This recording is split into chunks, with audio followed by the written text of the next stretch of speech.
नमस्कार दोस्तों। आज का टॉपिक है यूपीएससी सीए यानी यूपीएससी समसामयिकी। कुल 10 सवाल हैं, हर सही आंसर पर 1 मार्क मिलेगा और एक सरप्राइज आज के बेस्ट स्कोरर को मिलेगा हमारे एक कोर्स का फ्री एक्सेस, तो एंड तक जरूर रुकिए। चलिए शुरू करते हैं। अब आता है सवाल नंबर 1। भारतीय संविधान के किस अनुच्छेद को बी.आर. अंबेडकर ने संविधान की आत्मा कहा था? यह मूल अधिकारों के प्रवर्तन हेतु उच्चतम न्यायालय में सीधे जाने की अनुमति देता है और जनहित याचिका पीआईएल का संवैधानिक आधार है। अब देखिए चारों ऑप्शंस। ऑप्शन ए अनुच्छेद 32, ऑप्शन बी अनुच्छेद 14, ऑप्शन सी अनुच्छेद 21, ऑप्शन डी अनुच्छेद 226। आपके पास 10 सेकंड्स हैं, सोचिए और सही आंसर चुनिए।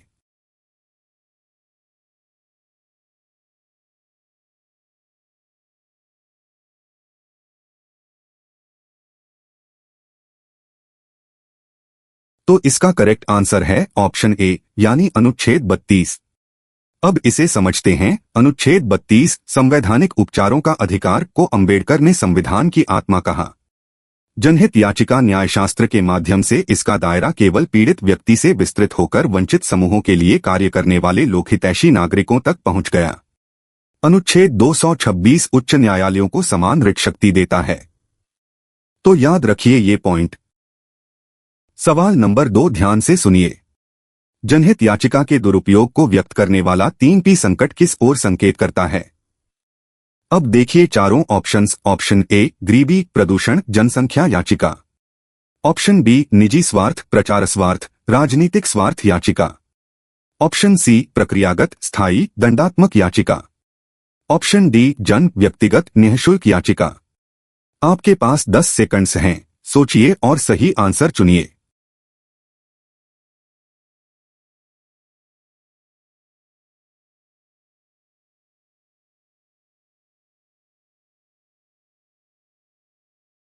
तो इसका करेक्ट आंसर है ऑप्शन बी यानी निजी स्वार्थ, प्रचार स्वार्थ, राजनीतिक स्वार्थ याचिका।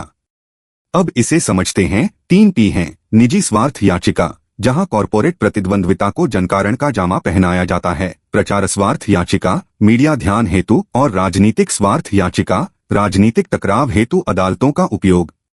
उच्चतम न्यायालय ने सुभाष कुमार बनाम बिहार 1991 में कहा कि पीआईएल का उपयोग व्यक्तिगत द्वेष या कॉरपोरेट होड़ निपटाने में नहीं हो सकता।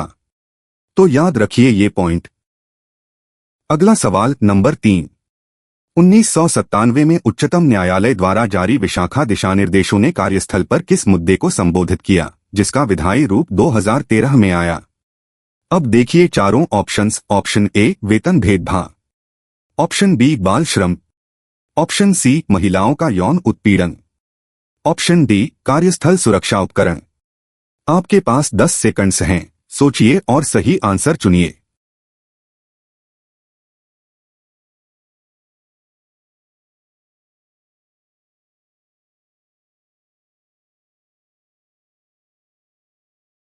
तो इसका करेक्ट आंसर है ऑप्शन सी यानी महिलाओं का यौन उत्पीड़न।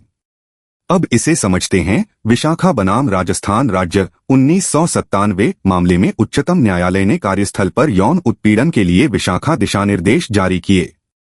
ये बाद में कार्यस्थल पर महिलाओं का यौन उत्पीड़न निवारण, प्रतिषेध एवं प्रतितोष अधिनियम 2013 बने। यह भारतीय विधिशास्त्र को आकार देने वाली सबसे चर्चित पीआईएल में है। तो याद रखिए ये पॉइंट। देखिए सवाल नंबर 4। हुसैनारा खातून बनाम बिहार राज्य 1979 पहली प्रमुख पीआईएल ने अनुच्छेद 21 के अंतर्गत किस मूल अधिकार की स्थापना की? अब देखिए चारों ऑप्शंस। ऑप्शन ए निजता का अधिकार, ऑप्शन बी स्वच्छ पर्यावरण का अधिकार, ऑप्शन सी निःशुल्क विधिक सहायता का अधिकार, ऑप्शन डी त्वरित विचारण का अधिकार। आपके पास 10 सेकंड्स हैं, सोचिए और सही आंसर चुनिए। और हाँ, अब तक आपने कितने आउट ऑफ 4 सही किए कमेंट सेक्शन में जरूर बताइए।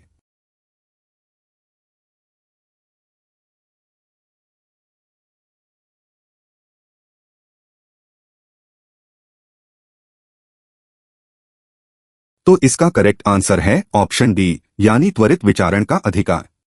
अब इसे समझते हैं। हुसैनारा खातून बनाम बिहार राज्य 1979 ने जेलों की अमानवीय स्थितियां उजागर की और 40,000 से अधिक विचाराधीन कैदियों की रिहाई कराई। इसने अनुच्छेद 21 के अंतर्गत त्वरित विचारण के अधिकार को मूल अधिकार के रूप में स्थापित किया, जो आगे की पीआईएल न्यायशास्त्र की नींव बना। तो याद रखिए ये पॉइंट। चलिए सवाल नंबर 5 देखते हैं। संयुक्त राष्ट्र चार्टर के किस अनुच्छेद के तहत महासचिव अंतर्राष्ट्रीय शांति सुरक्षा को संकटग्रस्त करने वाले किसी मामले पर सुरक्षा परिषद का ध्यान आकृष्ट कर सकता है, जिससे उसे स्वतंत्र राजनीतिक स्वर मिलता है? अब देखिए चारों ऑप्शंस। ऑप्शन ए अनुच्छेद 99, ऑप्शन बी अनुच्छेद 51, ऑप्शन सी अनुच्छेद 97, ऑप्शन डी अनुच्छेद 100। आपके पास 10 सेकंड्स हैं, सोचिए और सही आंसर चुनिए।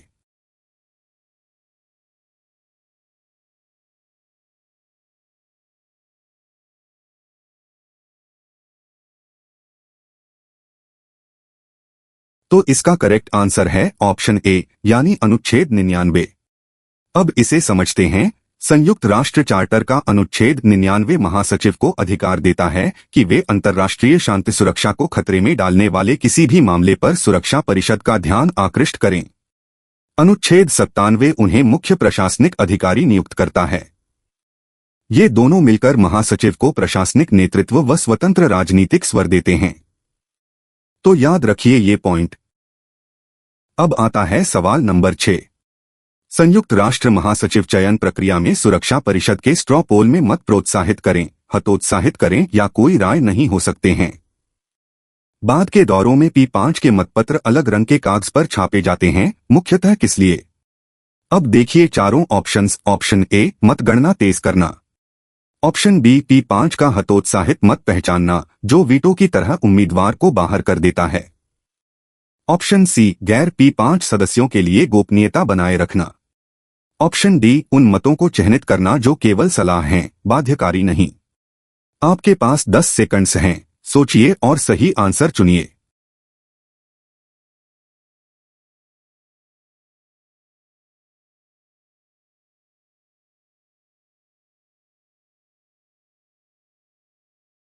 तो इसका करेक्ट आंसर है ऑप्शन बी यानी P5 का हतोत्साहित मत पहचानना, जो वीटो की तरह उम्मीदवार को बाहर कर देता है।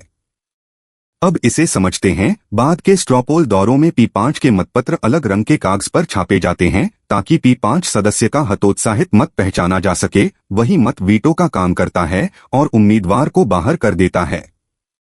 मतदान तब तक चलता है जब तक किसी एक उम्मीदवार को 15 में से कम 9 मत और 0 P5 वीटो न मिल जाएं। तो याद रखिए ये पॉइंट। सवाल नंबर 7 ध्यान से सुनिए।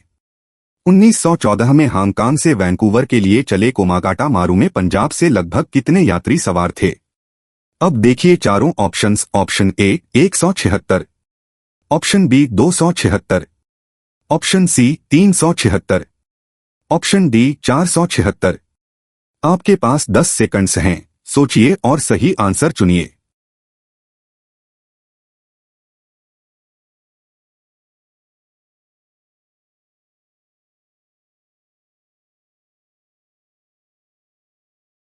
तो इसका करेक्ट आंसर है ऑप्शन सी यानी 376।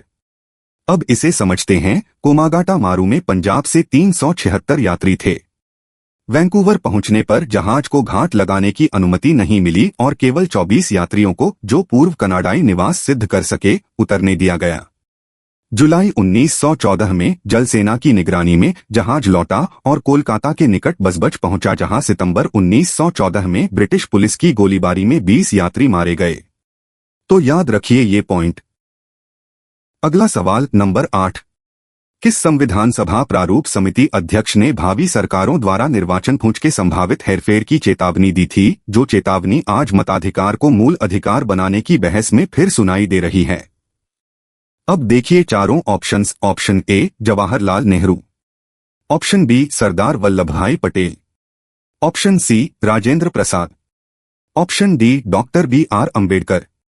आपके पास 10 सेकंड्स हैं, सोचिए और सही आंसर चुनिए। और दोस्तों, यहां तक का आपका स्कोर क्या रहा? आउट ऑफ 8 में कितने सही? कमेंट्स में शेयर कीजिए। बेस्ट स्कोरर को फ्री कोर्स मिलने वाला है, याद रखिए।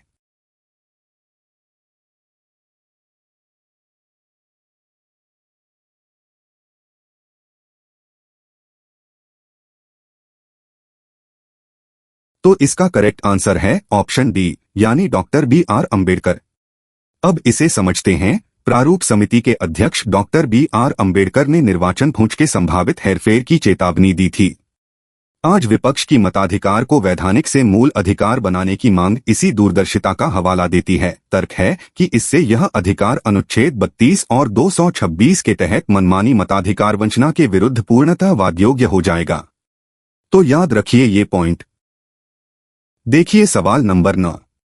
उच्चतम न्यायालय द्वारा PIL के दुरुपयोग पर अंकुश हेतु बलवंत सिंह चौफल दिशानिर्देश 2010 में निम्न में कौन सा शामिल है? अब देखिए चारों ऑप्शंस। ऑप्शन ए, एनजीओ द्वारा दाखिल सभी PIL पर रोक।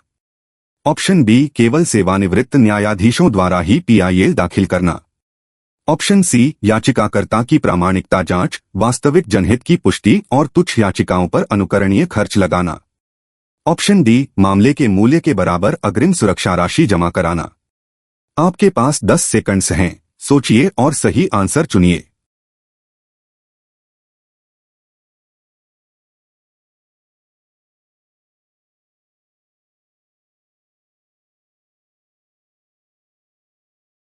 तो इसका करेक्ट आंसर है ऑप्शन सी यानी याचिकाकर्ता की प्रामाणिकता जांच, वास्तविक जनहित की पुष्टि और तुच्छ याचिकाओं पर अनुकरणीय खर्च लगाना। अब इसे समझते हैं। उत्तरांचल राज्य बनाम बलवंत सिंह चौफल 2010 में उच्चतम न्यायालय ने सख्त दिशानिर्देश दिए। याचिकाकर्ता की प्रामाणिकता और तथ्यों की जांच, वास्तविक जनहित तात्कालिकता सुनिश्चित करना, निजी राजनीतिक उद्देश्यों की अनुपस्थिति, प्रचार हेतु दुरुपयोग रोकना और तुच्छ याचिकाओं पर अनुकरणीय खर्च लगाना। उच्चतम न्यायालय नियमावली 2013 में प्रक्रियागत सुरक्षा जोड़ी गई। तो याद रखिए ये पॉइंट। चलिए सवाल नंबर 10 देखते हैं। मई 2026 में लद्दाख में प्रदर्शित तथागत बुद्ध के अवशेष पिपरवा से प्राप्त हैं, जहां 1898 में इनका प्रथम उत्खनन किसने किया था? अब देखिए चारों options. Option A, John Marshall. Option B, William Claxton Peppe. Option C, Alexander Cunningham. Option D, James Prinsep. आपके पास 10 सेकंड्स हैं, सोचिए और सही आंसर चुनिए।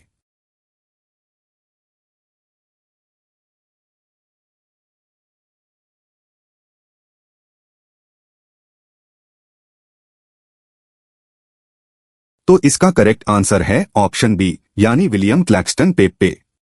अब इसे समझते हैं। तथागत बुद्ध के पिपरवा अवशेष शरीर धातु का प्रथम उत्खनन 1898 में विलियम क्लैक्सटन पेप्पे और फिर 1971 से 77 में KM श्रीवास्तव ने किया।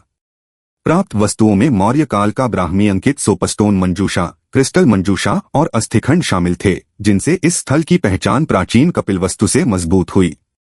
तो याद रखिए ये पॉइंट। तो दोस्तों, आज की क्विज यहीं खत्म होती है। Mention your score in the comment section और the best scorer overall will get access to a course। तो अपना स्कोर कमेंट में जरूर लिखिए। आउट ऑफ 10 में कितने सही हुए? वीडियो पसंद आई तो लाइक, शेयर और चैनल को सब्सक्राइब कर लीजिए। मिलते हैं कल नए टॉपिक के साथ।